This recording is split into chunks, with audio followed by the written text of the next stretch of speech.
Y tren o Gaerdydd i'r Cymoedd, a heddiw dwi'n ymweld â thref sydd wedi gweld adfywiad gyn bethau mae'r iaith Gymraeg yn y cwestiwn yn ddiweddar. Tref farchnad Pontypridd.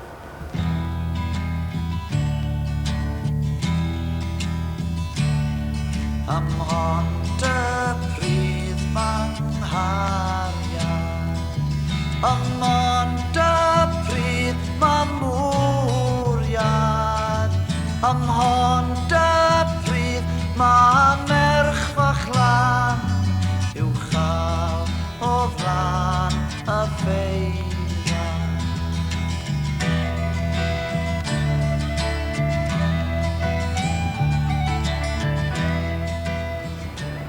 Dyma'r bont ym Mhontypridd. Wel, i fod yn fanwl gywir, Pont y Tŷ Pridd ydi enw'r dre yma. Byddwch â gofyn i mi, does a neb yn gwybod hanes y Tŷ Pridd erbyn hyn, ond fi ydyn ni wrth gwrs yn gwybod hanes y bont. Nid hon oedd y bont gyntaf i gael ei chodi, yn wir hon ydy'r drydedd. Be ddigwyddodd i'r ddwy arall? Wel, ar ôl nhw godi'r bont gyntaf, fe gael honno i dymchwel gan lif yr afon a'r ail hefyd. Felly, be ddaru nhw? Oedd rhoi 3 thwll yn y bont mwyn ysgafnhau'r bont ac wrth gwrs mwyn caniatáu i'r dŵr lifo yn rhydd. A dyna gyda llaw darddiad ar ymadrodd 3 chynnig i Gymro. Yr afon Taf di hon ac mae'r enw Taf yn gynwysedig yn enw papur bro Pontypridd a'r cylch.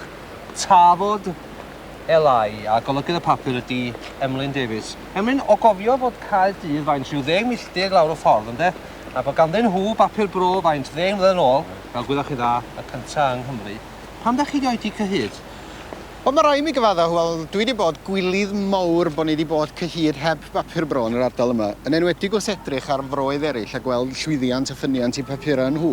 A rwy'n bron iawn yn teimlo bod ardal lle mae yna weithgarwch Cymraeg heb papur bro, bron iawn fel grat heb dan, neilwyd heb res, rhywbeth yn oeraidd, ddim yn gyflawn rwsyd. Ond y gwir amdani ydy, fasa ddim yn bosib i ni fod wedi sefydlu papur y bro yn yr ardal yma 10 mlynedd yn ôl, achos oedd y ffrwydriad o weithgarwch Cymraeg ddim yn bod amser ni, rhywbeth llawer mwy diweddar ydi o felly, ynde?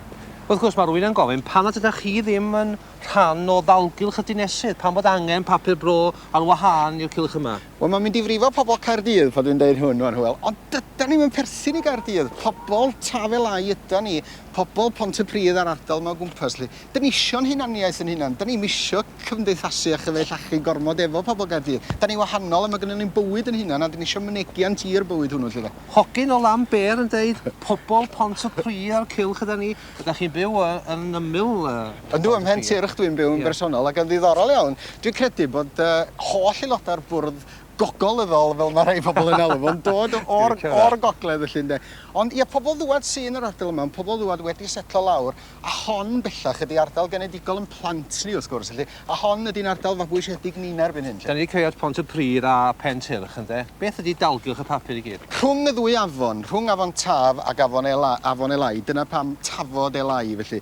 Yn ymestyn o Ton yr Efail a Llantrisant yn y Gorllewin, draw i Gwylod y Garth, Ffynon Taf a'r Gyrion Caerdydd. Fyny wedyn trwy Pontypridd, draw hyd yn oed i Ynys y Bwl ar Gyrion yr Honda, ac yn galon i'r cwbl os liciwch chi, mae mynydd y Garth ei hun yn rhyw frenin mawr yn edrych dros y bro Morgannwg ar ardal yma.